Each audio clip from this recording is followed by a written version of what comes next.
como los árboles en invierno. Fue un momento lleno de hermosura y trascendencia. Pocos espectáculos en la historia del espíritu han tenido el marco y en la vestidura, la originalidad y la significación que la escena de aquella mañana invernal. Todo Asís acudió a la Plaza Santa María Mayor, muchos por curiosidad y otros por el deseo de ver en ridículo al antipático mercader. La pequeña ciudad se estremeció hasta las raíces. Los que hasta ahora se reían de Francisco, hoy llorarían emocionados. De alguna manera ese día comienza a ser Asís la ciudad santa. A la hora señalada, la plaza estaba atestada de gente. En el centro lucía un trono adornado con el escudo episcopal. Casi simultáneamente hicieron su aparición el obispo Guido, Pietro Bernardone y Francisco. Un murmullo de emoción se encendió y se apagó en un instante. El señor Guido estaba sonriente, Pietro, tenso, Francisco, tranquilo. Los cronistas dicen que el obispo recibió a Francisco con mucho cariño. Este obispo, digámoslo de paso, fue privilegiado testigo de la epopeya franciscana, asistiendo inclusive a la muerte y canonización de Francisco. El prelado, en funciones de juez, dirigió primeramente su palabra al demandado, que era Francisco, diciéndole: Hijo mío, una gran preocupación, no exenta de amargura ha anidado en el corazón de tu padre. Está molesto por ti, por haber tú dilapidado inconsideradamente muchos de sus bienes. ¿Cómo deseas ingresar al servicio de Dios? Sería muy conveniente que, antes de dar este paso, todo quede en orden, devolviendo a tu progenitor lo que en derecho le pertenece. Bernardone miraba al suelo. Los limpios ojos de Francisco estaban fijos en el rostro del prelado. Y la atención de la plebe no se apartaba un instante de los dos protagonistas. El prelado, dirigiéndose siempre a Francisco, continuó: Tú no sabes si esos dineros han sido ganados en buena lid, o si, por el contrario, fueron amontonados a costa del sudor de los débiles, en cuyo caso, no sería justo que nuestras ermitas se levantaran en el precio de la sangre humillada. Hijo mío, devuelve a tu padre lo que es de tu padre. Con esta restitución se calmará su ira y verás florecer la paz en sus ojos. Por otra parte, deposita tus preocupaciones en las manos del Señor. Ten fijos tus ojos en los ojos de Dios. Llena tus cántaros de agua inmortal. Unta tu corazón con el aceite de la fortaleza. Espanta los miedos. Nada temas y verás como cada mañana, junto a cada ermita, en ruinas, te encontrarás con un montón de ladrillos y piedras. Será obra del Señor. Francisco dio unos pasos hacia adelante y le dijo: Mi Señor, cumpliré todo lo que me pides, y más de lo que me pides. Se hizo un silencio expectante en la concurrencia. Todos vivían ávidamente estos momentos y nadie quería perder ni el más pequeño detalle. Francisco hizo una pequeña reverencia, como pidiendo autorización para retirarse, y en un instante desapareció su pequeña figura ingresando en el recinto de la casa episcopal, a pocos metros de distancia. Una reacción de desconcierto se apoderó de todos los asistentes, incluso del obispo. Todos se miraban como interrogándose mutuamente. En menos de un minuto Francisco regresaba de la casa episcopal completamente desnudo, salvo una camisa de crin a modo de cilicio. Ante el espanto de todos, avanzó tranquilamente en medio de la multitud hacia el tribunal, llevando delicadamente en sus manos el rebujo de ropas. Un silencio tenso y angustioso hizo presa de toda la concurrencia. Francisco avanzó hasta Bernardone. Sin decir palabra, depositó a los pies del mercader con mucha delicadeza el rebujo de ropas, y encima de la ropa puso la bolsita de dinero. Desnudo como estaba, se volvió hacia la gente y, perdida la mirada en el infinito, comenzó a hablar. Lentamente. Sus palabras venían de otro mundo. Habitantes de Asís y amigos de la juventud comenzó, ojalá mis palabras se grabaran a fuego. En vuestra memoria. No hay en la tierra palabra que contenga tanta melodía como la palabra Padre. Desde que mi lengua comenzó a balbucir y a mis pies a caminar, aplicaba esa bendita palabra a Pietro Bernardone, aquí presente. Le llamaba padre y él le daba besos. Me miraba y lo miraba. Me amaba y lo amaba. Él luchó para que yo fuera un gran mercader, tan grande como él. Pero aquel, que desde la eternidad me soñó y amó, puso un muro a mi carrera de comerciante y, cerrándome el paso, me dijo, ven conmigo. Y yo he decidido irme con él. Ahora tengo otro padre. Ahí quedan. Pues, a los pies de Pietro, Bernardone los bienes que de él recibí, los vestidos, el comercio, la herencia y hasta el apellido. De ahora en adelante a nadie en este mundo llamaré Padre mío sino a aquel que está en los cielos. Desnudo vine a este mundo, y desnudo retornaré a los brazos de mi Padre. Los burlones que hasta hace un instante lo llamaban loco, ahora lloraban. Lloraba el obispo. Bernardone no sabía dónde mirar, y luchaba para no dejarse contagiar por la emoción. Había tanta simplicidad y sinceridad, tanta fuerza de convicción, en esta escena, singular y única en la historia. Las almas, que una inmensa impresión, se posesionó del alma de la multitud. Debido a estos cambios bruscos que se dan en el alma popular, Francisco se apoderó del Atendón. Ciudadana mucho más que cuando era considerado el rey de la juventud o un loco de atar. Las proezas que quería hacer en la Apulia, comenzaba a realizar en su propia tierra.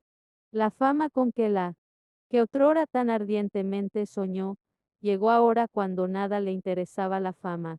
La ciudad estaba a sus pies. Podía repetir, con Fray Juan de la Cruz, cuando menos lo quise, lo tuve todo.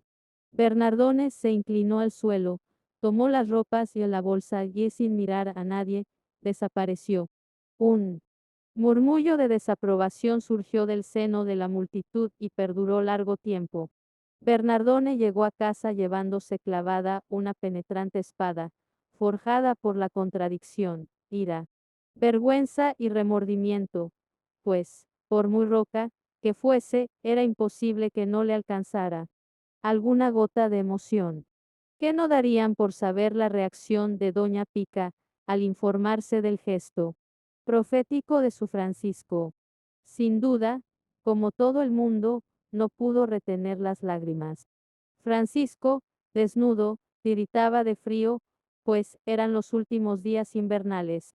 Cariñosamente se le aproximó el obispo Guido y él lo envolvió entre los pliegues de su amplio manto. Guido, a quien tanto debe el franciscanismo, no tuvo consigo a Francisco ni lo orientó hacia el sacerdocio o el monasterio, cosa habitual en aquellos tiempos. Tuvo ese don divino que se llama sagacidad o perspicacia para intuir un futuro diferente para aquel joven original, y en lugar de darle consejos y orientarlo él mismo, lo dejó en la cene, nos de Dios para que el Señor lo guiara personalmente por rutas inéditas. Cuando la concurrencia comenzó a disolverse y cada uno, entre comentarios, se dirigió hacia su casa, el obispo encargó a uno de sus sirvientes que se consiguiera alguna prenda de vestir para Francisco. Pronto regresó el sirviente portando en sus brazos un tabardo, una especie de capote de una sola pieza y sin mangas. Francisco pidió greda y con ella trazó una cruz sobre el capote. Luego se lo puso alegremente. Después se arrodilló a los pies del obispo. Este le impartió la bendición. Francisco se levantó. Se abrazaron efusivamente los dos y atravesando el portón más próximo de las murallas, el hermano salió de la ciudad y se perdió en las primeras estribaciones del Subasio. Desnudez, libertad, alegría. Era el hombre más libre del mundo. Ninguna atadura lo vinculaba a nada. Nada podía perder. Porque nada tenía. ¿A qué temer? ¿Por qué turbarse? ¿Acaso no es la turbación un ejército de combate para la defensa de las propiedades amenazadas? Al que nada tiene y nada quiere tener. ¿Qué le puede turbar? El hermano no tenía ropa, comida, techo. No tenía padre, madre, hermanos. No tenía prestigio, estima ciudadana, amigos, vecindario. Y ahí, en la tierra, despojada y desnuda, nace y crece, alto, el árbol florido de la libertad. El pobre de Asís, por no tener nada, ni tenía proyectos o ideas claras sobre su futuro, ni siquiera ideales. Aquí está la grandeza y el drama del profeta. Es un pobre hombre lanzado por una fuerza superior a un camino que nadie ha recorrido todavía, sin tener seguridad de éxito final y sin saber qué riesgos le esperan en la próxima encrucijada. Por no saber nada, ni siquiera sabe de qué manera ser fiel a Dios al día siguiente. Le basta con ser fiel minuto a minuto. Abrir un camino, paso a paso, golpe a golpe, sin saber cuál será el paso siguiente a dar a acostarse hoy bajo las estrellas con la amapola de la fidelidad en la mano sin saber qué amapola cortará mañana, abrir los ojos cada mañana y ponerse solitariamente en camino para seguir abriendo la ruta desconocida. Cuando fallan todas las seguridades, cuando todos los apoyos humanos se han derrumbado y han desaparecido los atavíos de las vestiduras, el hombre, desnudo y libre, casi sin pretenderlo, se encuentra en las manos de Dios. Un hombre desnudo es un hombre entregado, como esas aves desplumadas que se sienten gozosas en las manos cálidas del Padre. Cuando no se tiene nada, Dios se transforma en todo. Dios está siempre en el centro. Cuando todos los revestimientos caen, aparece Dios. Cuando desaparecen los amigos, traicionan los confidentes, el prestigio social recibe hachazos, la salud le abandona, aparece Dios. Cuando todas las esperanzas sucumben, Dios levanta el brazo de la esperanza. Al hundirse los andamios, Dios se transforma en soporte y seguridad. Solo los pobres poseerán a Dios. Al desaparecer la madre, el Señor acogió al hermano, apretó contra el pecho su cabeza y le dio más calor y ternura que la misma Madonna pica. Al despuntar el día, todavía en el regazo de la madre, Dios, el hermano escuchaba las palpitaciones del mundo, abría los ojos y miraba a los ojos de las criaturas y, como en el primer día de la creación, se sumergía en la virginidad del mundo. Y, al faltarle los hermanos de sangre, todas las criaturas le eran dadas como hermanas. Y no hubo en la tierra hombre que fuera tan hermanado, tan fraternalmente acompañado por las criaturas, tan acogedor y acogido por ellas. Nadie disfrutó tanto del calor del sol y del fuego, del frescor de la sombra y de las fuentes, del resplandor de las estrellas y de las alegrías primaverales. Al faltarle la familia, la creación entera fue su familia y fueron su techo el cielo azul y la bóveda estrellada. Al tener a Dios lo tuvo todo, pero para tener a Dios tuvo que despojarse de todo. El hermano, al no tener nada, entra experimentalmente en la profunda corriente de la gratuidad. Lo recibe todo. No merece nada. Todo es gracia, el vestido, la comida, la mirada, el cariño, el consuelo. El que recibe todo, no se siente con derecho a nada. Nada reclama. Nada exige. Al contrario, todo lo agradece. La gratitud es el primer fruto de la pobreza. El hermano fue como el almendro, siempre abierto al sol, del cual recibe, gozoso y agradecido, la vida y el calor. Pero si el sol se oculta, no se queja. No hay violencia. Este es el segundo fruto de la pobreza, la paz, fruta con sabor a dulzura. Al no sentirse con derecho a nada, el hermano se coloca a los pies de todos, como el más pequeñito de todos. Para el hermano la humildad no consiste en despreciarse a sí mismo, sino en considerar a los demás como señores, para ser servidor de ellos, para echarse a sus pies, lavárselos, servirles en la mesa, como al comienzo del mundo. En lugar de dirigirse hacia Foligno, el hermano tomó la ruta que conduce hacia Gubbio y comenzó a escalar los primeros contrafuertes del Subasio. Era todavía invierno, pero ya se insinuaban tímidamente los primeros avances de la primavera. El mundo estaba como Francisco, desnudo, puro, lavado, virgen. Un duro invierno había soplado como ráfaga despiadada sobre la plataforma de la creación y había desmelenado bosques y rastrillado lomas, transformando los jardines en cementerios. Las altas crestas del Apenino central estaban todavía coronadas de nieve. Quedaba también nieve, acumulada en algunas gargantas agrestes. Hace bien el invierno, pensaba el hermano, fortalece y purifica. El invierno es la cuna de la primavera. Son valientes estos abetos, se decía a sí mismo, se atreven a escalar tan alto y sin miedo, porque cuando eran pequeños fueron duramente castigados por el cierzo y, para no caer, se afirmaron en las profundidades de la tierra. Bendita seas la pobreza, y la desnudez, y la incomprensión que nos hacen afirmarnos en Dios. El hermano estaba alegre como nunca. La primavera estallaba en sus venas. Era como si por primera vez su alma se asomara al universo. Todo le parecía nuevo. Nunca había saboreado tanto y agradecido tanto el tibio calor del sol, le sabía a caricia de Dios. Acababa de librar la batalla decisiva. El Señor, en su misericordia, le había asistido y le había dado la victoria. Fue obra del Señor. Por su parte, el hombre es miedo e incoherencia, pensaba. Tenía la impresión de estar sumergido y braceando en el seno de la armonía universal, su alma se había identificado con el alma del mundo. Una ignota felicidad se le había prendido a todo el ser y sentía unas ganas locas de cantar y sobre todo, de agradecer. Simplemente, estaba embriagado. Seguía caminando. De pronto, pudo distinguir en el suelo un ciempiés que atravesaba despacito el sendero. Le nació al instante una profunda y desconocida ternura.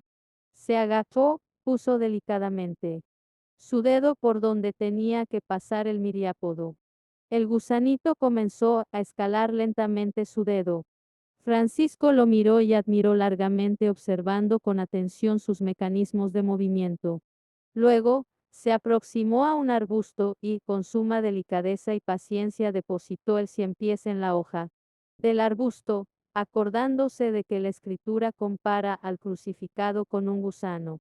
Por todas partes estaban brotando pequeñas flores amarillas cuyo nombre no recordaba Francisco. Tuvo sumo cuidado de no pisar ninguna de ellas, a lo largo del día en el subir y bajar las montañas. Cosa curiosa, ese día sentía un cariño inmenso hacia Dios, pero también la necesidad de canalizar ese cariño hacia las criaturas del Señor, sobre todo las más insignificantes. Dios se asoma, pensaba el hermano, por los ojos de las criaturas, preferentemente las más frágiles. Pero las criaturas en que más a gusto habita el Señor son, sin lugar a dudas, los mendigos y leprosos. Estos son sus favoritos. Embajador del rey. Sentía que su pecho estallaba por el peso de la felicidad y, no aguantando más, rompió a cantar. Lo hacía en francés. Cantaba canciones provenzales de caballería que había aprendido en otro tiempo. Más tarde comenzó a improvisar letra y melodía dedicadas al Señor. Al principio encontraba Extraño todo aquello porque la voz rebotaba en los altosanos y el eco regresaba con cierta tardanza. Cuando se habituó a estos efectos acústicos, entrado completamente en trance de exultación, intercalaba gritos de gloria y gratitud al Señor Dios. Era el hombre más feliz del mundo. Mediaba la tarde cuando alcanzó la profunda y áspera garganta que desemboca en el pueblecito de Caprignone, a medio camino entre Asís y Gubbio. De pronto, surgiendo nadie sabe de dónde, cayó sobre él una banda de salteadores intimándole: alto. Esto es un asalto. Identifícate. Sin perder la alegría, el hermano respondió: muchachos, soy la trompeta del emperador que va anunciando su llegada. Los salteadores, que siempre buscan suculento botín, cuando lo vieron estrafalariamente vestido, medio desnudo, con aquel ridículo tabardo, pero al mismo tiempo, sin atemorizarse y con aquel desplante tan osado, dijeron: este está loco. Y descargaron su decepción sobre sus espaldas, lo zarandearon de un lado a otro y le quitaron el tabardo. Vieron a pocos metros un foso profundo, cubierto todavía de nieve, y, empujándolo, lo arrojaron allá diciéndole: quédate ahí, afónica trompeta imperial. En este episodio tragicómico, el hermano en ningún instante perdió la paz. No resistió, no perdió la sonrisa, lo cual confirmó a aquellos forajidos que efectivamente había perdido la cabeza. Cuando se vio allá abajo hundido en la nieve, el hermano se dijo a sí mismo: esto mismo le sucedía a los antiguos caballeros que luchaban a favor del rey Arturo. Bienaventurado de mí por haberme escogido el gran emperador para sufrir estas pequeñas aventuras por su gloria. Se levantó. Vio que la zanja era muy profunda y la salida muy difícil. Comenzó a trepar. Eh, Se caía. Hizo varios intentos. Se agarraba con las uñas a las piedras. De nuevo se caía. Después de muchos intentos consiguió salir. Se sacudió la nieve y el barro y miró en todas las direcciones para cerciorarse si todavía estaban los ladrones. No vio a nadie. Estos muchachos, pensó el hermano, asaltan y roban porque les falta pan y cariño. También ellos habrán de ser los favoritos de mi corazón. Primero los leprosos, luego los mendigos, después los salteadores, en una palabra, los marginados de esta sociedad.